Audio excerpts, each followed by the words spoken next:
It's always tough to leave your dog behind when you go on vacation, especially when they give you that sad, forlorn look. But sometimes you really are doing your animal a favor by not bringing them with you. Joining me now is dog trainer Mike Deathe and Miss Leo, because Leo is a lady. What's Leo short for? Leona. Leona. Mike, you have a checklist Yeah. that you go through every time with a pet owner on whether or not they should bring their animal. Leona is really mellow. Do you bring her everywhere, or do even you use the checklist? Well, I mean, the thing is, I kind of used the checklist from a standpoint when we were starting training. Got it. And what I tell people all the time is, if you make crazy normal, your dog's bulletproof. What are the items on the checklist or the criteria that you go through?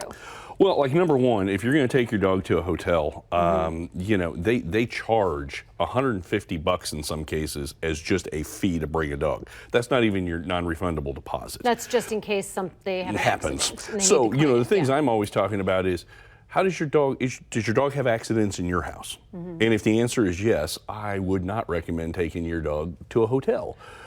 Does your dog tear up stuff when left alone? Absolutely. If you've got a dog who has consumed a couch or two, that is probably, hey, it's right here, baby. How do you know how your dog's going to react in a different environment, though? You don't. And I'll be honest, dogs really don't generalize all that well. So when you're training a dog, you have to train your dog for every situation. So, she's a therapy dog in a school, so I can take her into a situation with kids and feel pretty comfortable. If I haven't done it, that's one of the other things on the checklist. How does your dog do around people or public? If your dog's not a dog that really likes public access or being around people, you got to stop and ask yourself, are you setting the dog up to fail, or are you setting the dog up to succeed? You talk about crates as well. Does your dog freak out in a crate? Yeah, does your dog freak out in a crate? Buster does not like a crate. Yep. We learned that within day one. So here's the deal. If you've got a dog in a hotel, are you going to crate the dog? Are you going to leave the dog loose in the hotel room while you're gone? Lots of people will try to leave the dog in the bathroom. Oh my gosh. And if the dog's not, set up for this, it's one of those where I guess if I was going to be traveling with a dog, I would do lots of little mini trips. Yeah. Maybe just overnights. And that's something you always advise, is taking the dog on field trips on a regular basis. Absolutely. Just get them used to, being out in the world.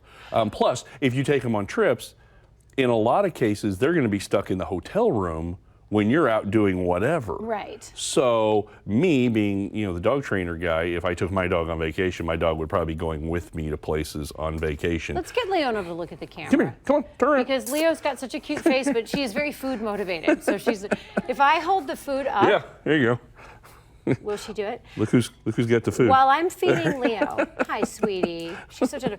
What kind of dog is Leo? She is a Leonberger. Now here, let me ask you this. Yeah. I saw her today, and I know she didn't get highlights, but she looks lighter. Why does she look lighter today? Because Dad was good and brushed her out before she showed up on TV. So she, right now, is one of those times that probably all the pet owners are starting to realize their dogs are kind of throwing their coats as we head into spring. Stinky. Yeah. So this is her time where I can brush her every day for the next week or two and pull off enough to do a sweater.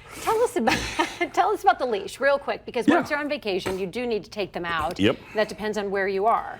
Well, again, it's another thing on the kind of the checklist. How does your dog do walking on a leash? Yeah. Do you really want to take your dog into a strange environment they've never been? If they already pull on a leash, trust me, they're probably going to pull worse. I want to ask you about taking your dog on a flight, because when they're little, it shouldn't be a problem because they can sit on your lap or underneath your the little seat. Purse. Yep. With big dogs, it feels so risky, even though lots of people do it and airlines will say your dog will be safe. What's your position on that?